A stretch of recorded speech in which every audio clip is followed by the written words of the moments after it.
નમસ્તે વિદ્યાર્થી મિત્રો. ગઈકાલે આપણે પૃષ્ઠ રસાયણની અંદર ઉદ્દીપકની ક્રિયાવિધિ એમાં ઉદ્દીપન જે છે એ અધિશોષકની સપાટી પર સૌપ્રથમ પ્રસરણ કરે છે, એટલે કે ઉતરાણ કરે છે. પછી પ્રક્રિયકોને પ્રક્રિયા કરવા માટે યોગ્ય સપાટી પૂરી પાડે છે.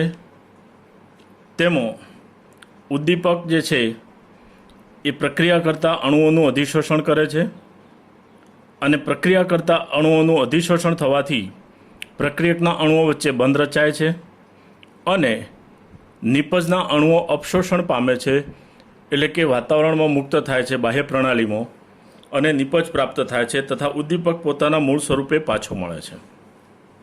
આજે આપણે ઘન ઉદ્દીપન જે છે એની કેટલીક લાક્ષણિકતાઓ જે છે એનો અભ્યાસ આપણે કરીશું. તો ઘન ઉદ્દીપનની લાક્ષણિકતાઓમાં મુખ્યત્વે 3 બાબતો છે આપણે સમજવાની છે.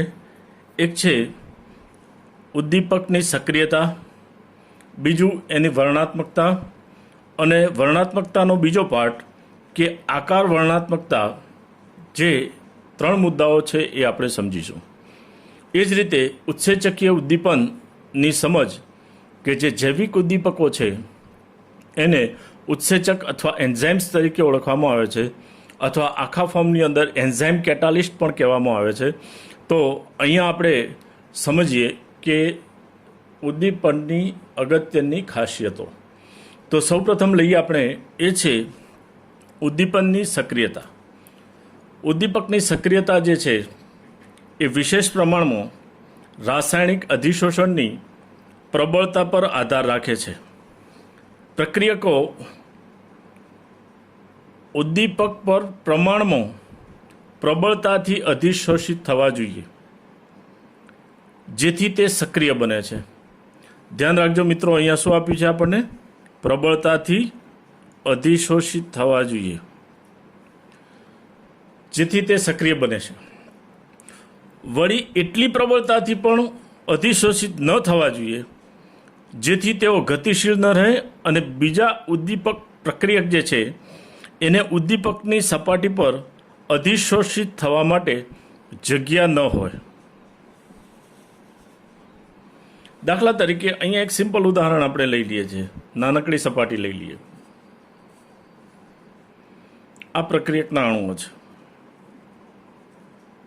સોરી ઉદ્દીપક છે.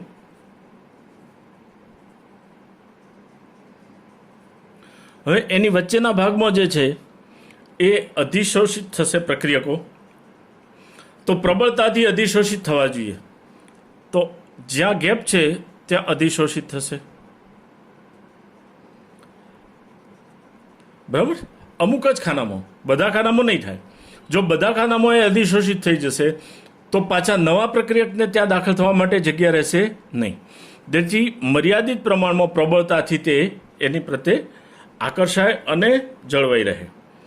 તો એટલી પ્રબળતાથી ન અધિશોષિત થવા જોઈએ કે બીજા પ્રક્રિયકને ઉદ્દીપકની સપાટી પર અધિશોષિત થવા માટે જગ્યા ન હોય.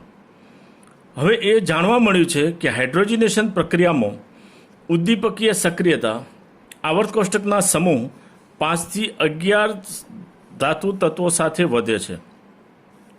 સમૂહ 5 થી 11 સુધી આપણે લઈ શકીએ. તો 5મો સમૂહ ક્યાંથી શરૂ થશે? બોરોનથી શરૂ થશે, બરાબર છે? તો અહીંયા આ તત્વો જે છે પાછળના, સોરી 5મા સમૂહની અંદર સંક્રાંતિ તત્વોનો ઉલ્લેખ અહીંયા કરેલો છે. વચ્ચેનો દીર્ઘ વિભાગ આપણે ગણી લઈએ તો 5 થી 11 તત્વો સાથે વધે છે. મહત્તમ સક્રિયતા સમૂહ 7 અને 9ના તત્વો દર્શાવે છે. તો આ તત્વો જે છે એમની સક્રિયતા વધારે હોય છે. અહીંયા આપણે હાઇડ્રોજન અને ઓક્સિજન વાયુની પ્રક્રિયા થતાં પીટી ઉદ્દીપક તરીકે વાપરીએ તો પાણીનો અણુ આપણને મળે છે. તો અહીંયા પીટી જે છે એ ઉદ્દીપક તરીકે વપરાય છે. ત્યારબાદ આપણે લઈએ એ છે વર્ણનાત્મકતા. તો સક્રિયતા પર શું આપણે કયો મુદ્દો યાદ રાખ્યો? કે સક્રિયતા વધારે હોવી જોઈએ જેથી પ્રબળતાથી પ્રક્રિયકો છે ઉદ્દીપક સાથે જોડાઈ શકે. નંબર 1. નંબર 2 કે એટલી પ્રબળતાથી નહીં કે બીજા પ્રક્રિયકના અણુઓ માટે જગ્યા ન રહે. સમજાઈ ગયું? આ બાબત યાદ રાખવાની છે અને પીટી ઉદ્દીપક છે એ ઉદાહરણ યાદ રાખવાનું છે. સાવ સિમ્પલ મુદ્દા છે. આપણે શું શું યાદ રાખવું, કેવી રીતે આજનો ટોપિક છે એની તૈયારી કરવી એ છેલ્લે પાછું હું તમને સમજાવું છું. ત્યારબાદ લઈએ આપણે વર્ણનાત્મકતા. વર્ણનાત્મકતા જે છે એને કહેવામાં આવે છે સિલેક્ટિવિટી. સિલેક્ટિવિટી એટલે પસંદગીયતા. ગુજરાતીમાં આપણે લખવું હોય તો પસંદગીયતા.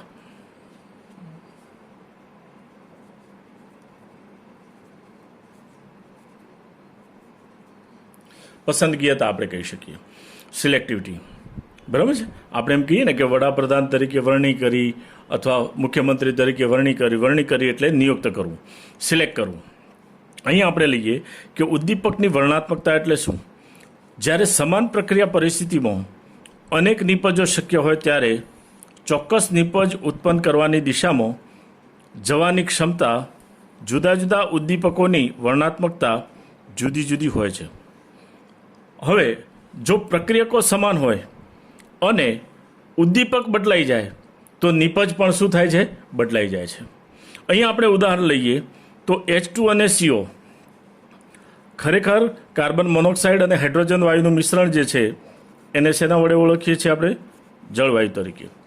તો જળવાયુ જે છે એની પ્રક્રિયામાં CO ગેસ સાથે 3 મોલ હાઇડ્રોજનની પ્રક્રિયા થાય ત્યારે નિકલ ઉદ્દીપકનો ઉપયોગ થાય છે. જો Niનો ઉપયોગ કરીએ આપણે તો મિથેન વાયુ નિપજ તરીકે મળે છે અને પાણીનો અણુ મુક્ત થાય છે. અહીંયા બીજું લઈએ આપણે તો CO ગેસ વત્તા 2H2 2 મોલ હાઇડ્રોજન સાથે પ્રક્રિયા કરેલી હોય તો ત્યાં ઉદ્દીપક તરીકે Cu/ZnO Cr2O3 એટલે Cu અથવા ઝિંક ઓક્સાઇડ અને ક્રોમિયમ ઓક્સાઇડ જે છે એનો ઉપયોગ થાય છે. તો નિપજ તરીકે આપણને મળે છે CH3OH એટલે કે મિથેનોલ. ત્રીજું આપણે લઈએ CO વત્તા H2 1 મોલ H2 લીધો તો ત્યાં Cu ઉદ્દીપક તરીકે વપરાય છે અને HCHO. યાદ રાખજો મિત્રો, અહીંયા 3 મોલ 2 મોલ અને 1 મોલ એ પ્રમાણે આપેલા છે. ઘણા વિદ્યાર્થીઓ યાદ રાખવામાં અહીંયા ઓર્ડર જે છે એ ડિસેન્ડિંગ ઓર્ડર છે, 3, 2 અને 1 છે. એટલે યાદ રાખવાનું NiCu અથવા NiCu ZnO Cr2O3 અને Cu 1, 2 ને 3 તથા ચોથો ઉદ્દીપક. આ 3 સિલેક્ટિવિટી માટે આવ્યા. એટલે આ પ્રશ્ન છે એ આપણને કેવી રીતે પૂછી શકાય? MCQમાં જગ્યા મળી ગઈ આપણને. યસ. તો ઉદ્દીપકીય પ્રક્રિયા સ્વભાવે ખૂબ જ વર્ણનાત્મક હોય છે, એટલે પસંદગીવાળી હોય છે. એટલે કે આપેલ ઉદ્દીપક કોઈ ખાસ પ્રક્રિયા માટે વર્તે છે, બધી પ્રક્રિયાઓ માટે નહીં. આનો અર્થ એવો થાય કે એક પદાર્થ કોઈ એક પ્રક્રિયામાં ઉદ્દીપક તરીકે વર્તે છે તે અન્ય પ્રક્રિયાઓને ઉદ્દીપિત કરવામાં નિષ્ફળ જશે. દાખલા તરીકે અહીંયા આપણે કોઈ સિમ્પલ ઉદાહરણ લઈ લઈએ કે અહીંયા નિકલનો ઉપયોગ કર્યો છે. આ નિકલનો ઉપયોગ અહીંયા પાણીની બનાવટ માટેની પ્રક્રિયામાં કરી શકાય નહીં. એ જ રીતે અહીંયા એમોનિયા વાયુની બનાવટમાં આપણે કોનો ઉપયોગ કરતા હતા ઉદ્દીપક તરીકે? એફીનો. તો એફી ઉદ્દીપકના બદલે નિકલ ઉદ્દીપકનો ઉપયોગ કરી શકાય નહીં. એ પ્રક્રિયાનો વેગ વધારી શકે નહીં. એટલે પર્ટિક્યુલર પ્રક્રિયા માટે પર્ટિક્યુલર ઉદ્દીપકનો જ ઉપયોગ થાય છે. એને આપણે વર્ણનાત્મકતા તરીકે ઓળખી શકીએ. હવે આ વર્ણનાત્મકતાનો બીજો પાર્ટ છે. બીજો પાર્ટ જે છે એ છે આકાર વડે વર્ણનાત્મકતા. બરાબર છે? આકાર વડે વર્ણનાત્મકતા. તો આકાર ઉદ્દીપકીય પ્રક્રિયાઓ જે ઉદ્દીપકની છિદ્ર રચના અને પ્રક્રિયક અને નિપજના અણુઓના કદ ઉપર આધાર રાખે છે. 2 બાબતો પર આધાર રાખે છે: છિદ્ર રચના, પ્રક્રિયક અને નિપજ અણુઓના કદ પર આધાર રાખે છે, જેને આકાર વર્ણનાત્મક ઉદ્દીપન કહે છે. જીઓલાઇટ એ સારા આકાર વર્ણનાત્મક ઉદ્દીપક છે. જીઓલાઇટ વિશે આપણે ભણી ગયા છે. જીઓલાઇટ એ છિદ્રારૂ ત્રિપરિમાણીય મધપૂડા જેવી રચના ધરાવે છે. તેના માળખાની અંદર, બંધારણની અંદર એલ્યુમિનિયમ સાથે સિલિકોન અને ઓક્સિજન રહેલા હોય છે. તો જીઓલાઇટ એ સારા આકાર વર્ણનાત્મક ઉદ્દીપક છે કારણ કે તેમની રચના મધપૂડા જેવી છે. એલ્યુમિનોસિલિકેટ, એલ્યુમિનિયમ, સિલિકોન અને ઓક્સિજનની ત્રિપરિમાણીય જાળીદાર રચના હોવાથી કેટલાક સિલિકોન પરમાણુ એલ્યુમિનિયમ પરમાણુ વડે વિસ્થાપિત થાય છે અને AlSiOનું માળખું જે છે એ આપણને મળે છે.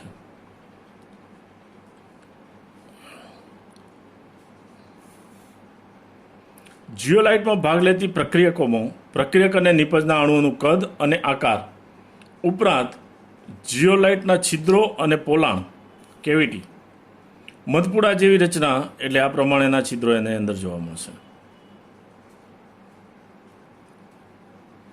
તો એમાં એ દાખલ થઈ શકે એવું કદ હોય તો જ જીઓલાઇટ છે એ ઉદ્દીપકીય પ્રક્રિયા તરીકે વર્તે છે. આવા જીઓલાઇટ જે છે એ પેટ્રો રસાયણ ઉદ્યોગમાં વપરાય છે અને એ જીઓલાઇટ વિશિષ્ટ પ્રકારનો જેને ZSM-5 તરીકે ઓળખવામાં આવે છે. ZSM-5 પરીક્ષાની અંદર પ્રશ્ન પૂછાઈ ગયેલો છે. જે ઉદ્દીપક ગેસોલિનનું આલ્કોહોલનું નિર્જલીકરણ કરી અને સીધું હાઇડ્રોકાર્બન અથવા તો તેનું સીધું જ ગેસોલિનમાં રૂપાંતર કરે છે. ગેસોલિન એટલે કે પેટ્રોલ. તો એના માટે ZSM-5 વિશિષ્ટ પ્રકારના ઉદ્દીપકનો ઉપયોગ થાય છે.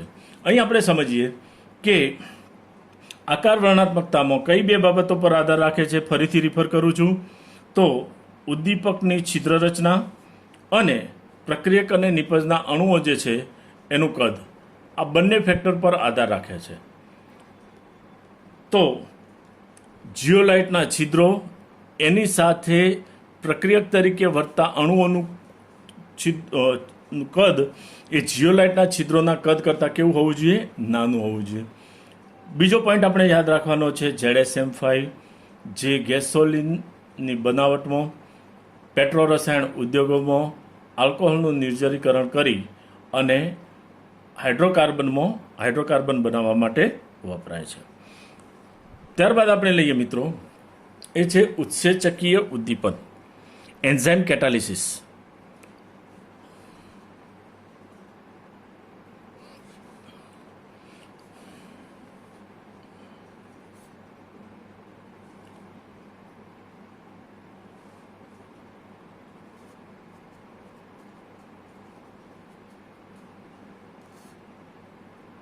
ઉત્સેચકો બાયોલોજીની અંદર શબ્દ આવતો હશે ઉત્સેચક. ઉત્સેચકો જટિલ નાઇટ્રોજનયુક્ત કાર્બનિક સંયોજનો છે. આવા વિધાન શા માટે યાદ રાખવા પડે? તો એ અને આર પ્રકારના ક્વેશ્ચનમાં નીટની પરીક્ષામાં આપણને પ્રશ્ન પૂછાઈ શકે એટલે આપણે યાદ રાખવા પડે. તો ઉત્સેચકો એ જટિલ નાઇટ્રોજનયુક્ત કાર્બનિક સંયોજનો છે જે સજીવ વનસ્પતિ અને પ્રાણીઓ દ્વારા પેદા કરવામાં આવે છે. એટલે ખરેખર ઉત્સેચક એ શું થયું કહેવાશે? જૈવિક ઉદ્દીપક કહેવાશે. ઉત્સેચકો ઉચ્ચ આણ્વીય દળ ધરાવતા પ્રોટીન અણુઓ છે. તે પાણીમાં કલીલમય દ્રાવણ રચે છે. કલીલમય દ્રાવણ એટલે એમના દ્રાવ્યકણોનો વ્યાસ કેવો હશે? મોટો હશે, જે નરી આંખે આપણે જોઈ શકીએ. હવે તે ઘણા અસરકારક ઉદ્દીપકો છે. આ બધી પ્રક્રિયાઓને ઉદ્દીપિત કરે છે. ખાસ કરીને જે કુદરતી પ્રક્રિયાઓમાં જીવન પ્રક્રમ જે હોય એને જાળવી રાખે છે. ઉત્સેચકો જૈવરાસાયણિક ઉદ્દીપકો તરીકે ઓળખાય છે, જે ચર્ચા આગળ આપણે કરી દીધી. એના ઉદાહરણમાં આપણે ધ્યાન રાખવાનું છે કે ઉત્સેચકો જે છે એ કઈ કઈ પ્રક્રિયા માટે ક્યાં ક્યાં વપરાય છે તે. તો એના 5-6-7 ઉદાહરણ આપણને આપેલા છે, એને જરાક સમજીએ આપણે. તો સૌથી પહેલું ખાંડનું વ્યુત્ક્રમણ. ખાંડનું વ્યુત્ક્રમણ છે એના માટે ઇન્વર્ટેજ ઉત્સેચક વપરાય છે. ખાંડનું સૂત્ર છે C12H22O11. એનું જળ વિભાજન કરીએ આપણે ત્યારે ગ્લુકોઝ અને ફ્રુક્ટોઝ મળે છે.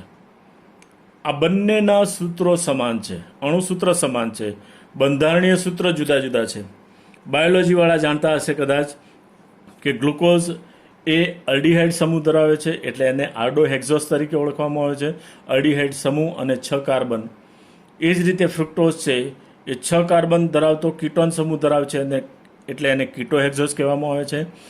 કેમિસ્ટ્રીના વિદ્યાર્થીઓ બધાને જૈવિક અણુઓ આપણે પ્રકરણ ભણીશું ત્યારે એના ડિટેલમાં બંધારણની માહિતી મળશે આપણને. એટલે હાલ પૂરતી એની ચિંતા કરતા નહીં. હાલ પૂરતું આપણે શું યાદ રાખવાનું છે કે ખાંડનું વ્યુત્ક્રમણ, એમાં વપરાતો ઉત્સેચક જે છે એ છે ઇન્વર્ટેજ. બીજી પ્રક્રિયા લઈએ આપણે. એ છે ગ્લુકોઝનું ઇથાઇલ આલ્કોહોલમાં પરિવર્તન. એટલે ઇથેનોલના બનાવટની આ જે છે એ પદ્ધતિને આથવણ પદ્ધતિ કહેવામાં આવે છે.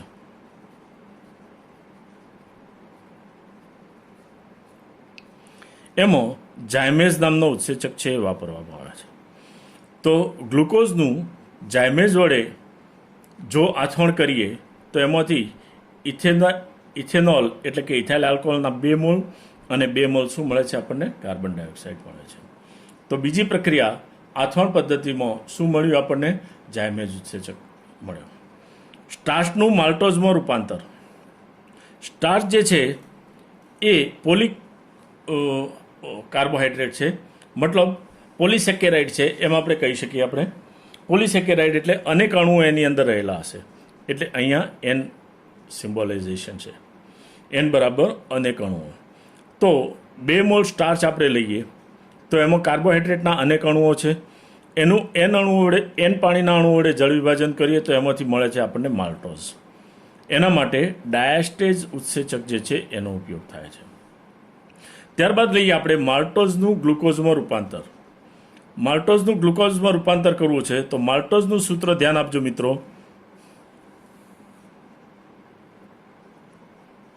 માલ્ટોઝ અને સુક્રોઝ બંને શર્કરાઓ છે. જનરલી માલ્ટોઝ જે છે એ માલ્ટ એટલે કે જવમાંથી મળી આવતી શર્કરા છે, બરાબર છે. અને સુક્રોઝ જે છે એ આપણે જનરલી કેન સુગર એટલે શેરડીમાંથી મળી આવતી શર્કરા છે. તો માલ્ટોઝ છે એનું માલ્ટેજ ઉત્સેચક વડે જળ વિભાજન કરીએ તો ગ્લુકોઝના 2 અણુ મળે છે આપણને. ત્યારબાદ યુરિયાનું એમોનિયા અને કાર્બન ડાયોક્સાઇડમાં વિઘટન. તો યુરિયાનું વિઘટન જે છે એ યુરેજ ઉત્સેચક વડે થાય છે. આપણા શરીરની અંદર યુરેજ છે, એ ઉત્સેચક વડે શરીરમાં યુરિયા જે છે એનું યુરેજમાં રૂપાંતર યુરેજ વડે યુરિયાનું વિઘટન કરી અને એમોનિયા અને CO2 વાયુ છે એ મુક્ત થતા હોય છે. ત્યારબાદ લઈએ આપણે હોજરીમાં પેપ્સિન ઉદ્દીપક પ્રોટીનનું પેપ્ટાઇડમાં પરિવર્તન કરે છે. તો હોજરીમાં ઉત્સેચક કયો આવેલો છે? પેપ્સિન છે. પેપ્સિન પરથી શબ્દ આવેલો છે પેપ્સી કોલા જે આપણે કહીએ છીએ, બરાબર છે, કોકા કોલા અને પેપ્સી. તો એ પેપ્સી શબ્દ પેપ્સિન ઉત્સેચક પરથી લેવામાં આવેલો છે કે જે પાચન માટે આપણને મદદરૂપ થાય. પરંતુ વાસ્તવમાં એ પેપ્સી માર્કેટમાં જે મળે છે એ શરીરને નુકસાન કરે છે. વાસ્તવમાં એ પાચન કરતી નથી, બરાબર છે. ખાલી શબ્દ ચોરેલો છે માણસોને ઉલ્લુ બનાવવા માટે. દૂધનું દહીંમાં પરિવર્તન તે ઉત્સેચકીય પ્રક્રિયા છે જેમાં લેક્ટોબેસિલી ઉત્સેચક જે છે એના વડે પ્રક્રિયા કરવામાં આવે છે. લેક્ટોબેસિલી ઉત્સેચક દૂધનું દહીંમાં પરિવર્તન, તો આપણે ખ્યાલ છે. તો લેક્ટોબેસિલી ઉત્સેચક એને આપણે મમ્મીની ભાષામાં કહીએ તો લેક્ટોબેસિલી એટલે શું થયું કહેવાય? દહીં જમાવવા માટે દૂધમાં આપણે શું ઉમેરીએ છીએ? મેળવણ. તો એ મેળવણ જે છે એ શું થયું? લેક્ટોબેસિલી ઉત્સેચક, બરાબર છે. તો મિત્રો આમાંથી આ 7 ઉત્સેચકના નામ યાદ રાખવાના અને એના પછી આગળ આપેલા છે એ 4 તમારે ઉદ્દીપકો છે એ યાદ રાખવાના. આની તૈયારી તમે કેવી રીતે કરશો? તો આટલું ભણી લીધા પછી તમારે એક કોષ્ટક બનાવી દેવાનું છે. એ કોષ્ટકની અંદર તમારે આ પ્રમાણે બનાવવાનું છે: પ્રક્રિયા અને ઉદ્દીપક, બરાબર છે. તો પ્રક્રિયા અને ઉદ્દીપક એના માટે તમે શું કરશો? તો પહેલી પ્રક્રિયા કઈ લીધી આપણે? H2 + O2.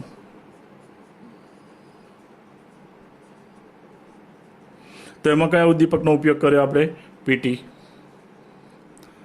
બરાબર છે, પ્લેટિનમ.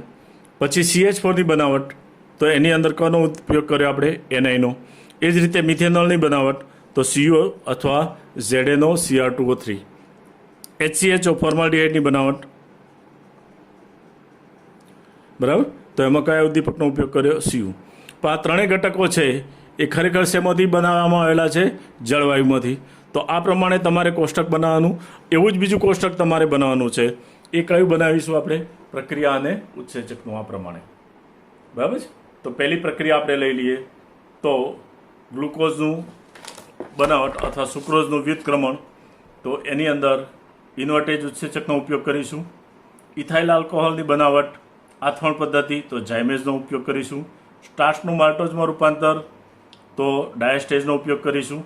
માલ્ટોઝનું ગ્લુકોઝમાં રૂપાંતર તો એના માટે આપણે માલ્ટેઝનો ઉપયોગ કરીશું. યુરિયાનું વિઘટન યુરેઝ હોજરીમાં પેપ્સિન નામનો ઉત્સેચક છે, અને એ જ રીતે દૂધનું દહીંમાં પરિવર્તન તે લેક્ટોબેસિલી વડે થાય છે. તો મિત્રો, આ પ્રમાણે કોષ્ટક બનાવી શોર્ટ ક્વેશ્ચન માટે થઈ અને ઉત્સેચકો યાદ રાખવા. ધન્યવાદ.